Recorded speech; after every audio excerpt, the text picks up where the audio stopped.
A silver conspiracy, Wall Street funny business, cornering the silver market a la the Hunt brothers in the 80s.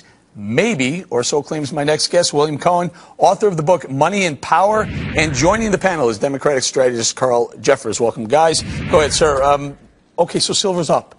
Things go up in price, but you're saying someone has an interest. Who is that? Well, what I'm saying is there's an allegation out there. There's been lawsuits filed. There's been whistleblowers who have made their case with the CFTC, the Commodity Futures Trading Commission, that basically, and again, I'm not taking sides, I was just sort of reporting what's going on in the blogosphere. And on the blogosphere, there is this full-blown conspiracy theory that JP Morgan Chase and HBC have cornered the market. Well, they've cornered it in the wrong direction, though. Well, at the moment, it's the wrong direction, but for the longest time, it went in the right direction for them. They made billions of dollars. Now the short squeeze is on because they were short, about 80%, their percentage ownership of the silver market, which is relatively small and relatively thinly traded. So the allegation is that they've been manipulating. So our viewer understands, and again, I've done this for 25 years, Absolutely. forever. Go for they it. were trying to hold the price of silver down because they had a short position betting it was going to go down, even while gold went up and copper went up and other things went up.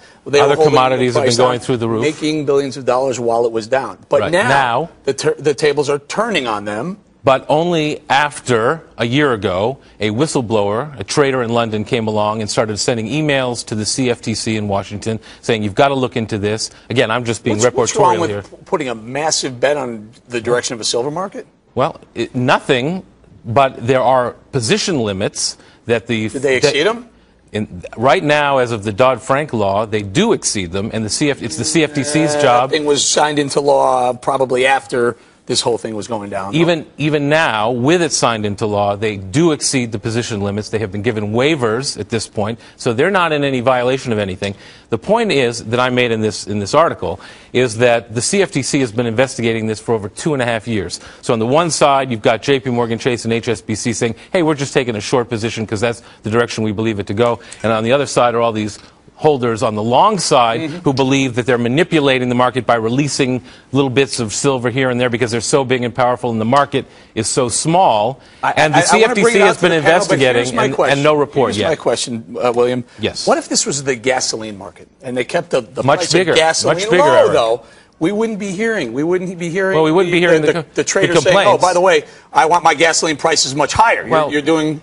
I mean, of course, the other thing is that every single American needs gasoline for their car, right? Not every single American is playing. Market, doesn't it? It has to be a free. Well, but the point that's being made directionally on anything, whether it's silver or gasoline. Absolutely, but there are position limits, and because the silver market is so small and so thinly traded, the allegation is that they have cornered it in such a way that by releasing the stores of silver that they own, they're able to manipulate the price. Well, that's what I think free enterprise is all about. You make a bet on what way it's going to go. If you bet on gold now, you think it's going to go up to $2,500 an ounce, go, send your money in there. If it goes the other way, you're going to lose money. So as far as I'm concerned, that's what it's all about, the commodities. Judith, any thoughts on this? Well, I only have one thought, which is that since the beginning of the fiscal crisis, the financial crisis, not a single person has gone to jail for any of this. And one has to wonder, at one point, doesn't anybody come up with something that's good enough to take to court? Jeffers, you want to weigh in on the sure. Eric, the one thing that you asked William was, what's wrong with making a massive bet on the market? Then you said,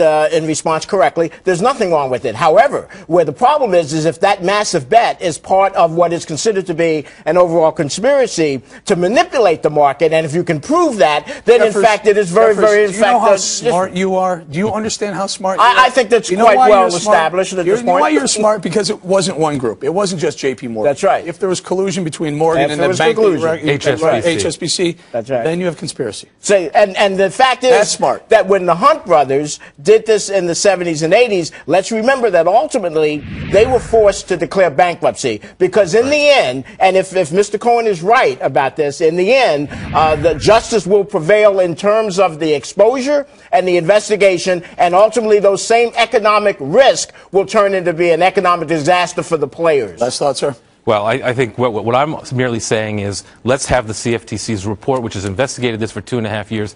Bart Chilton, one of the CFTC members, has said, enough investigation, let's start a prosecution if there is one, or just drop it. There you go. We're going to have to leave it there. We're going to say thank you to William Cohen and Judith Miller for joining us. First time for Judith for joining us, not the last, though.